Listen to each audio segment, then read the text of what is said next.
Hey, thanks for tuning in one more time. This is the second video of the week, as you know, and very lot of rain came, thunderstorm Sunday morning. So went to a few different places. Places I always have visited, but since I've been trying to really stay in the marsh as much as I can, going to the same spot, really showing you guys the life. And since I only got 2 days to do it, Saturday and Sunday. I mean, I do have to go to work, unfortunately. I wish I could live out there in the wild. So anyhow, this is what we're going to do. We're going to roll with some. If you like some of the cute little things in life, I think you're going to like this video. I mean, there are a few things that, some of you might be a little on, but hey, that's okay, Just go with it. Thanks for tuning in, and we're going to start off just cruising through very rainy day, but some absolutely wonderful deer action. Well, not really much action because it was raining really hard and, in the vehicle for most of the deers that you see in the beginning, okay? So thanks for sticking with me. Tune in when you can. It's every Wednesday. I release Wild Wednesday. Definitely popping a video out every Wednesday and probably 2 videos on the week, and hopefully it'll be Wednesday, Friday, and then I go do my stuff Saturday and Sunday, put it all together. Whew! Am I a working man? Thank you so much. So we start off in the parking lot. You can see the rain and some chipping sparrows. A couple of chipping sparrows here on the 2-rail fence with the... Oh, gosh, I just so much wanted to get into the marsh, and but look at this. You the benefit of this, I'm sitting here, I get to watch a chipping, and these chipping sparrows will be going shortly, so certainly, wow, that's a plus, right? You get to see something that you would not have seen if I would have walked straight out in the marsh. Here's one of the deer. You can see her fur is pretty wet. There was a storm first, waited out, then there was another storm coming. And that was going to last well into the morning, and that really took any chances of me of getting out to the marsh.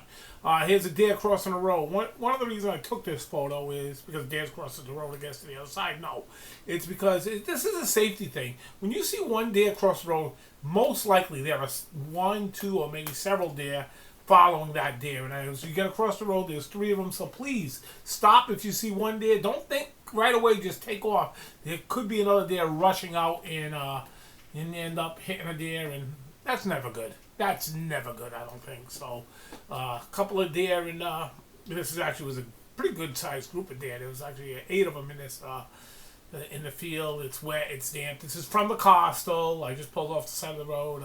You can see the Queen Anne lace, the white flowers in there, and we'll be doing a story on that. And then you see the yellow flower in the back. That's of course goldenrod, and we'll be doing a little story with some stuff on that later on in this video. So very excited to bring that to you. Certainly, here's a nice little video. Decided to stick the lens out in the rain. You don't really see the raining too much. You probably can see just a little bit in the background. It wasn't like this was the heavy pouring rain that was to come, unfortunately. Really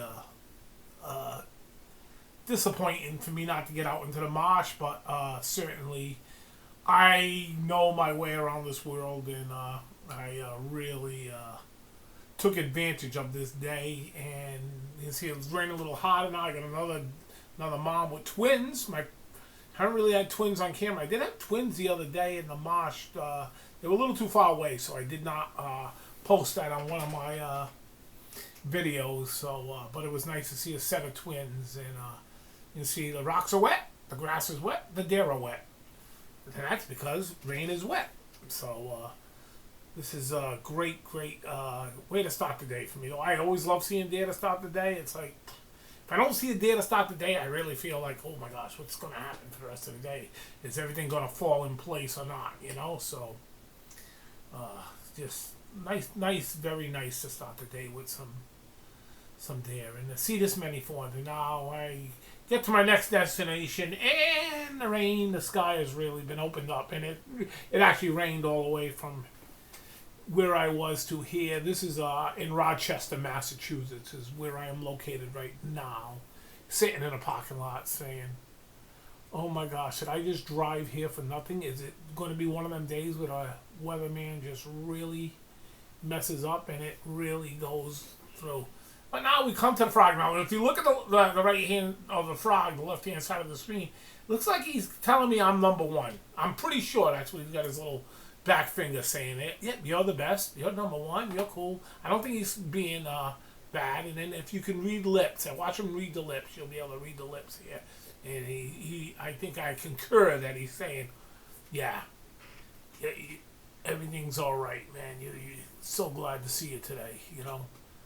And he's really ecstatic right now. You can see it, the ecstaticness of him. It's like, woo, look at this. This guy came out, you know, always catch.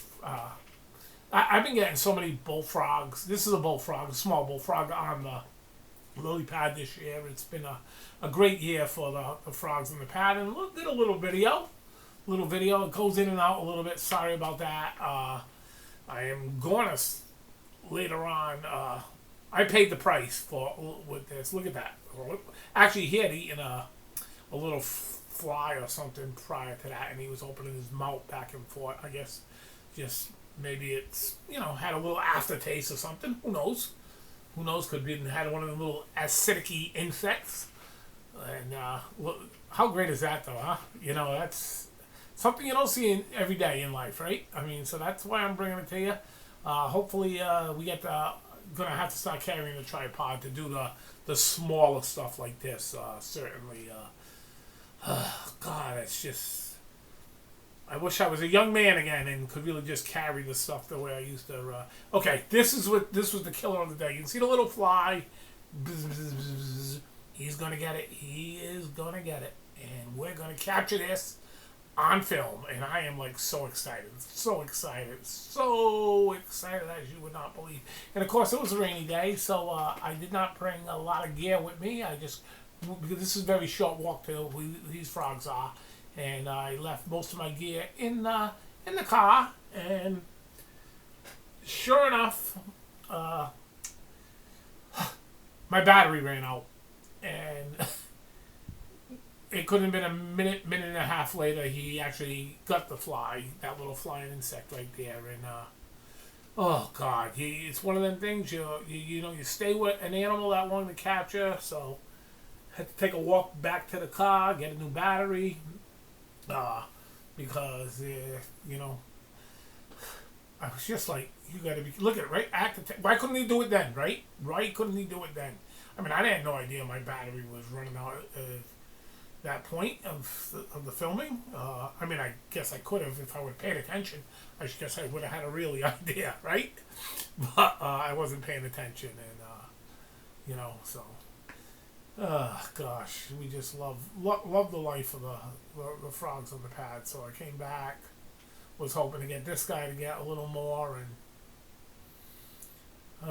it's just so crayfish. They migrate from side to side.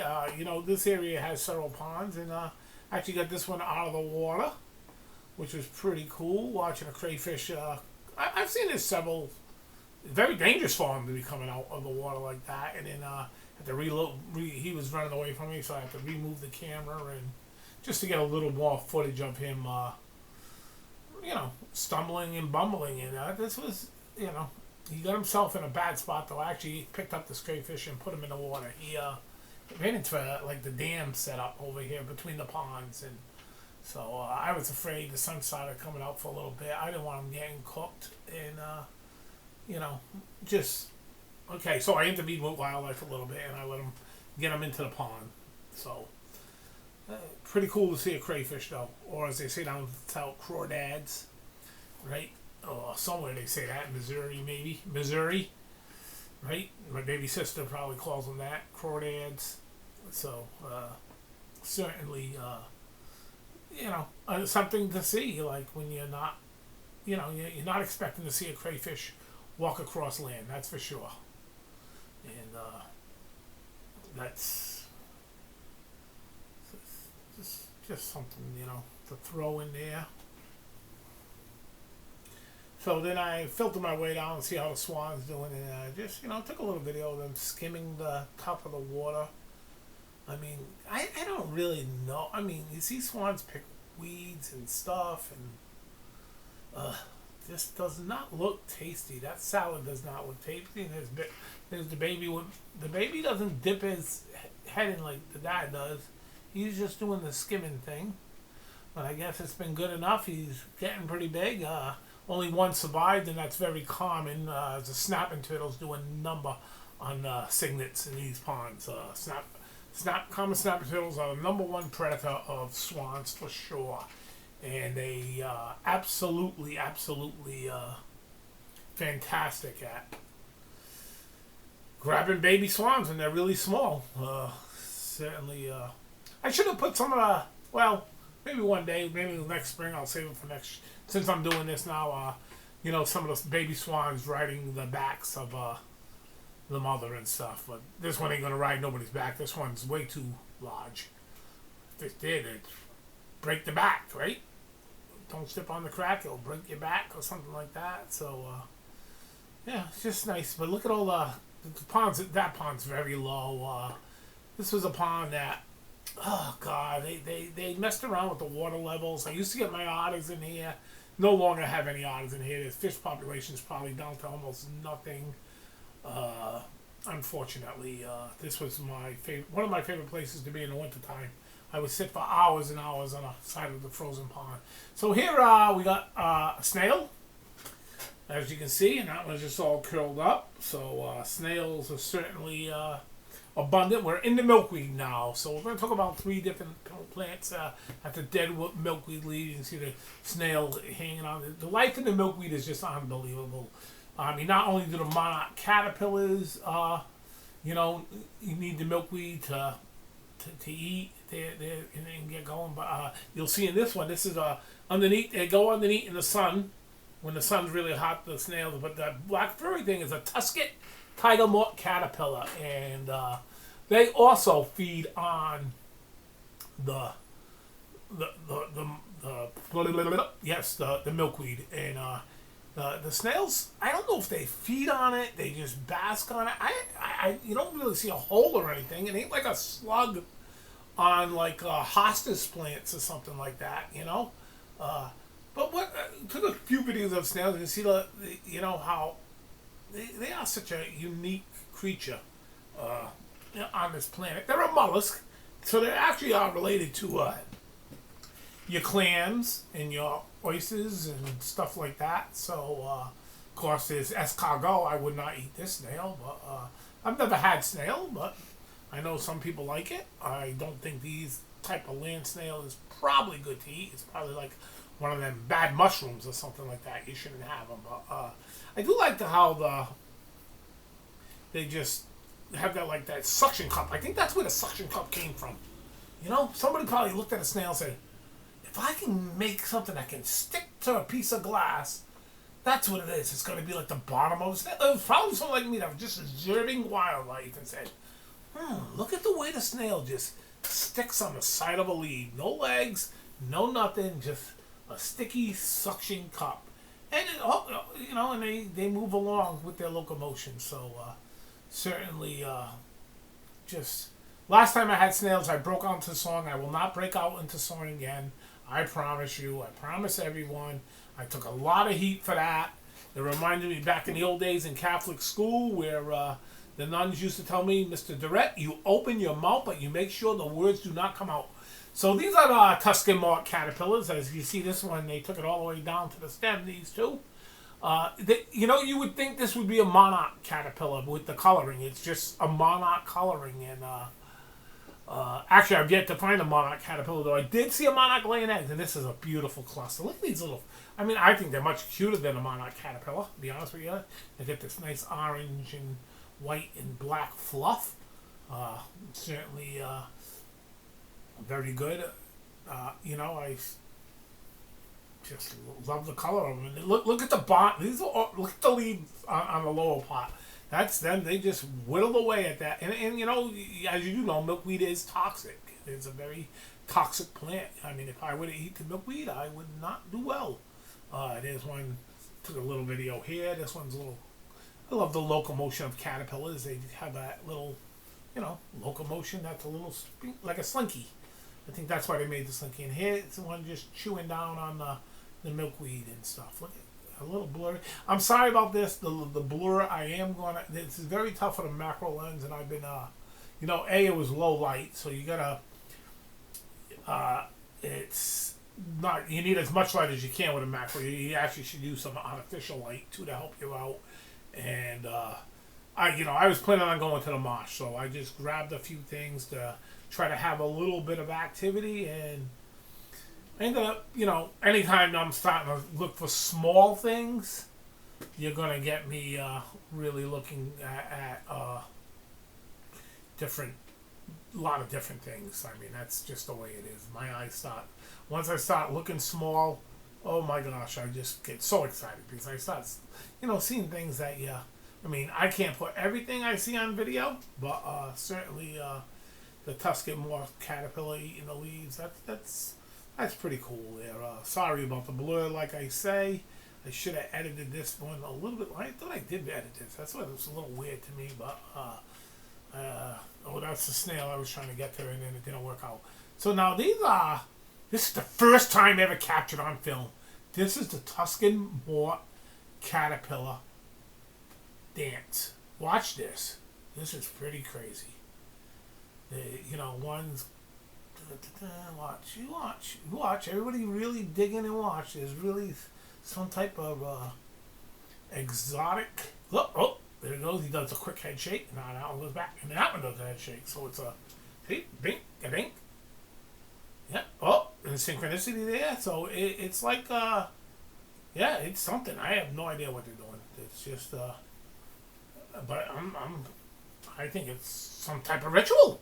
Don't you? It's pretty cool though. I mean, Tuscan moth caterpillars are. I just love the color of them. They remind me of my calico colored cat. And too bad I didn't get her out here today. You guys have seen Houdini yet on the film? But she's a fluffy calico. Our littlest of our babies that we have in the house. And certainly maybe if Jody does a video, maybe she'll bring Houdini out. Who knows, Jody may come out again. So here we got a prayer mantis on the milkweed. Prayer mantis love to have milkweed. The best time of the year to find prayer mantises is from late August into September. That is the greatest time to watch them hunt. This is a milkweed bug. There are two.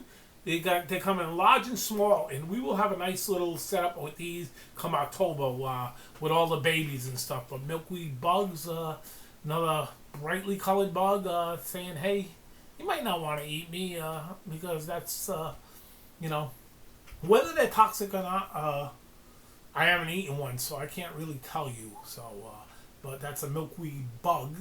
There are several species of milkweed beetle, too. There is a milkweed, that's a large milkweed beetle, which looks like a large ladybug, much larger than the ladybug. It's a colossal bug. And then there's the milkweed beetle, which is an elongated beetle that you see a lot. Early in the year, I see a lot of them. I wish I would have took one. This one, ladybugs. And you talk about nature and how it heals you and brings you.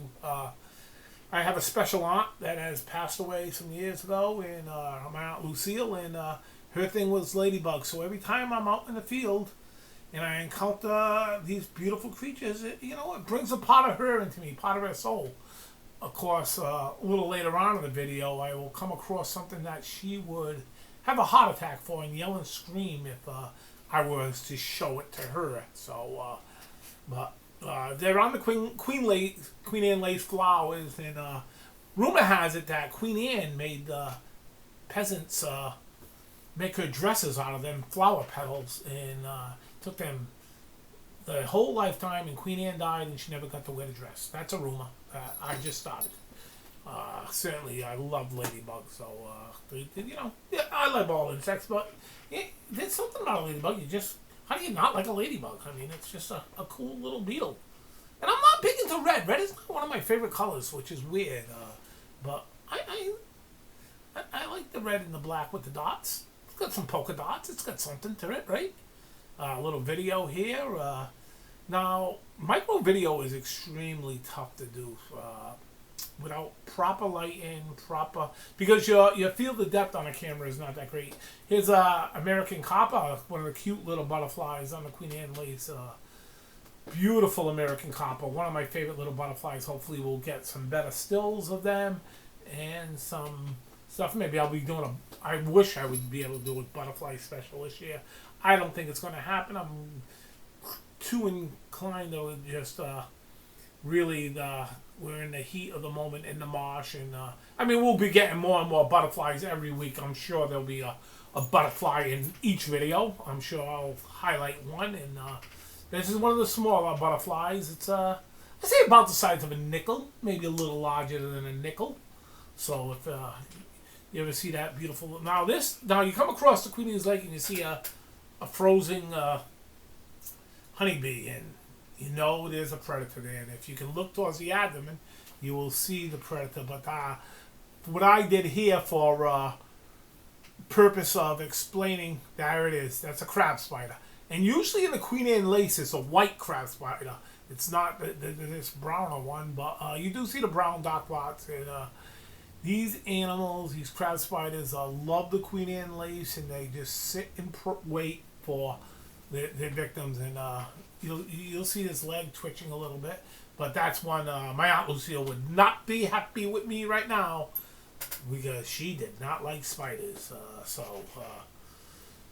Well, Auntie, I know when I get up there, you'll probably give me a little heck for that, but look at that. So it's just waving in the wind, but yeah, I just like to show, when you're observation, and once I get into this detail, when I start going into the insects, it's very detailed observation. There's millions of, this Queen Anne lace is all over the place, okay?